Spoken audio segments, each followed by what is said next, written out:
The finish is just lovely. Peaty. Lots of peat and smoke on the finish. So water, I think it takes very well to water this one. So I think water is better, even on the palate as well. The peat only really makes itself known right at the end there on the finish. So right up front,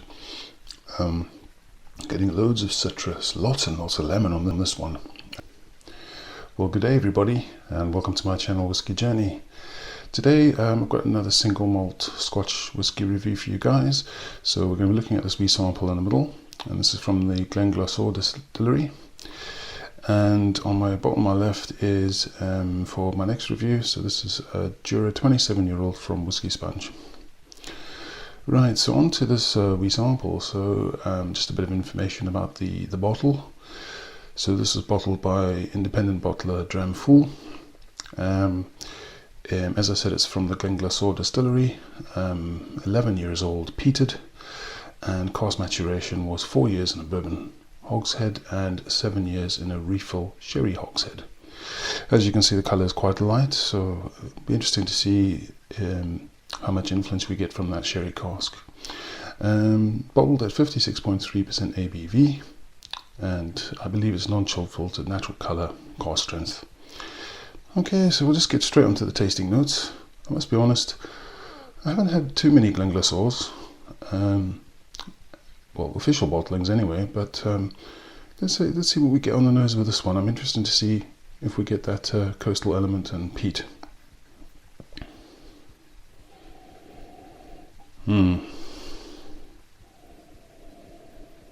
So straight away, definitely on the nose I'm getting peat with some coastal elements, sort of like you know, on the shore, the sea spray, that sort of feel to it. Mussels, just basically shellfish,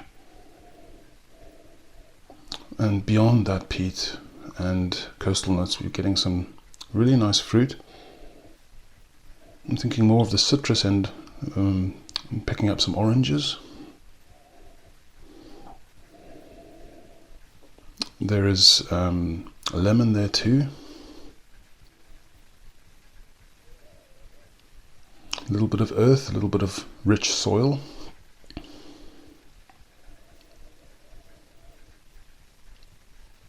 There's a little bit of dried fruit character there, so I'm thinking that's maybe from the sherry cask or the refill sherry cask.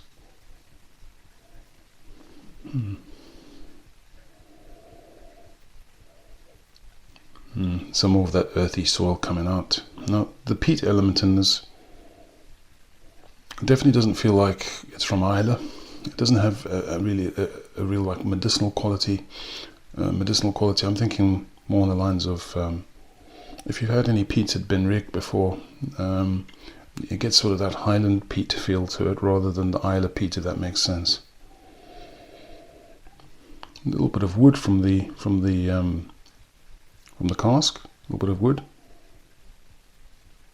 But yeah, that's main characteristics for me are the peat and the obvious coastal influence, and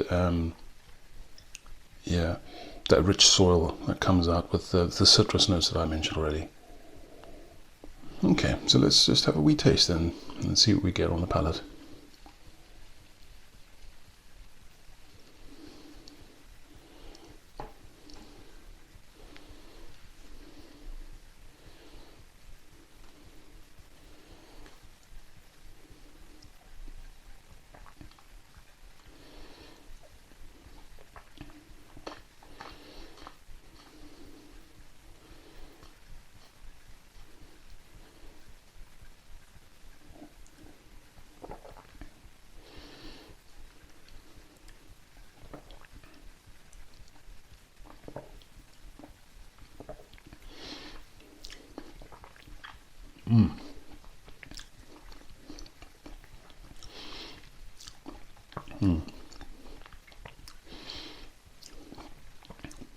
That's lovely.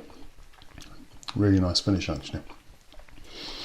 So initially on the palate, that's quite a nice oily arrival. I wasn't expecting the mouthfeel to be as full-bodied as it is. I thought it might be a little bit thin, but no.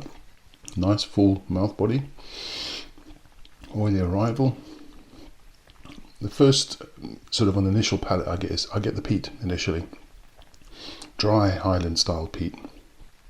After that, loads of citrus character, lemon, oranges, a little bit of dried fruit, apricots, and then leads into the finish. Smoky, peaty, a little bit of vanilla, tiny bit of wood tannins, a little bit of bitterness there, but not much. This is not a particularly sweet dram, I would say. Kind of bridges a line between sort of savoury and sweet. But that's very promising. Alcohol integration is actually really good. If you remember if you see my last review on a Dramfool bottling, the Blair Athol, I think it was, the alcohol was just way too strong on that one. This one is actually integrated quite nicely. So let's see what we get with just a few drops of water. We'll try a few. So 1, 2, 3, 4, 5. 5 drops of water, and see if there's any change to the nose first.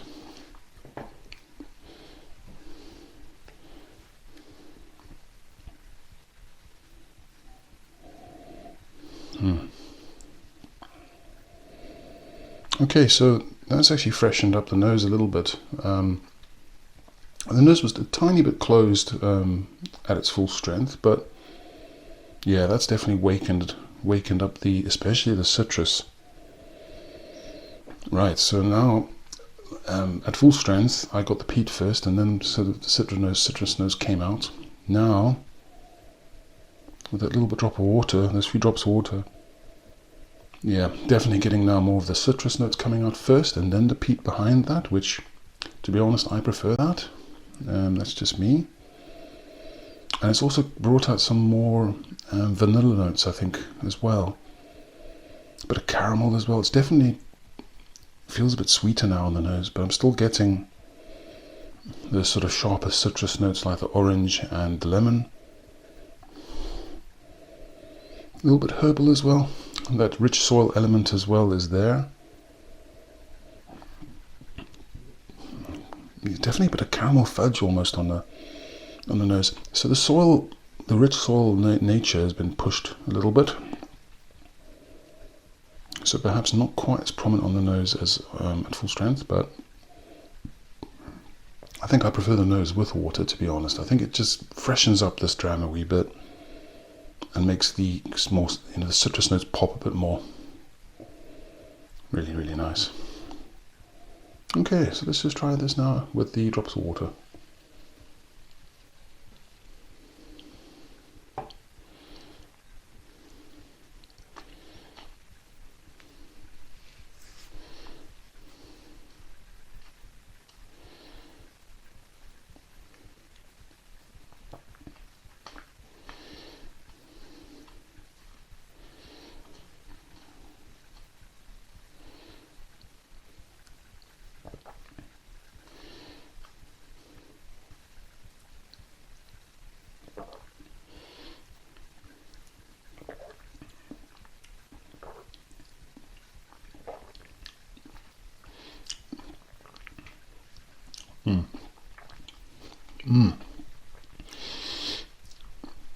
The finish is just lovely.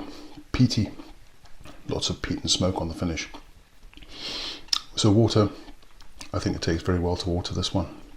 So I think water is better, even on the palate as well. The peat only really makes itself known right at the end there on the finish. So right up front, getting loads of citrus, lots and lots of lemon on this one. Actually, with that bit of water, it's really brightened up those fruity flavors, but more along the line of citrus notes, so oranges, tangerines, lemon, a little bit of salt,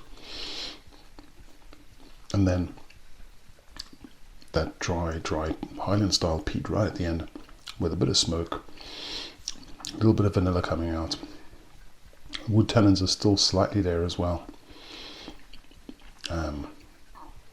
that's just highly enjoyable, guys. I'm really impressed with this one. I mean, you can't get a bottle of this anymore. This sold out ages ago, but it was nice to get a wee sample of this, to be honest. I mean, it's just got a lovely fresh nose now with that bit of water. And as I said, the palate is just lovely. If you can find a bottle of this, I think these were probably about 50 to 60 pounds. I don't think it was that expensive, to be honest. And in my opinion, far better than the Blair Athol that I had from Dramfool. This one's actually really enjoyable, and I think if you can find it at a decent price, it's a nice Highland style peated dram, really. At full strength, as I said, more of the smoke and the peat that comes out initially, with a bit of water, more of the citrus notes that come out, and the peat kind of comes in a bit later on, especially on the finish. Nice coastal notes too as well on the nose. Just a very nice peated dram, guys, and yeah, I recommend it, highly recommend it. Okay, guys, so anyway, that's my review of the Glenglassaugh 11-year-old peated from independent pot of Dramfool, 56.3% ABV, and as I said, for my next review will be this Jura 27-year-old from Whisky Sponge. Okay, anyway, guys, if you enjoy my content, then please like, comment and subscribe to the channel. That's always appreciated. But yeah, nothing much else to say except have a fantastic day, and I'll see all of you again soon. Take care, guys. Cheers.